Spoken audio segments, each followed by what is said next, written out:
tired of dealing with the same shit, getting caught up with the same chick. Try to stay up in my own lane, but sometimes you gotta lane switch just to get around the lame shit. Trying to show you where the pain sits. I know what I want, but it ain't this, and I'm feeling faded off my 8th hit. So basically, if I don't fuck with you, you gon' know soon. Cause the circle getting smaller every day and there's no room.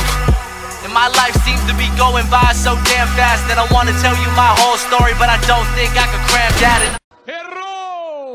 I'm not afraid to die, was afraid to be alive. Never thought I'd figure out what I'm supposed to do or who I am inside. Plus my mom worries, shit is stressful. Smoking got my ass so forgetful. Like you, man, I just wanna be successful, and trust issues got me so resentful. I don't fuck with feelings, nah. I'm just here to do my job. I'm just here to make a couple million and live it all up with my squad. And I wanna show the whole damn world what a fucking time it is to be alive. And if I never ever fucking make it big, I hope you learn something when you see me try.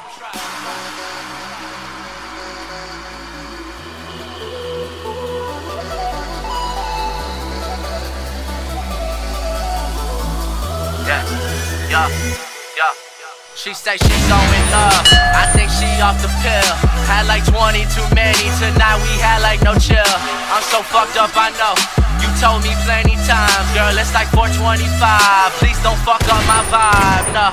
Lately I ain't been myself, steady stressing out about getting far. Not sleeping much, take the pain away just by writing shit and twisting guards. But I'm motivated by the fear of being just another face in a normal crowd. Would rap about falling in love, but I don't know how, and that won't go down, no.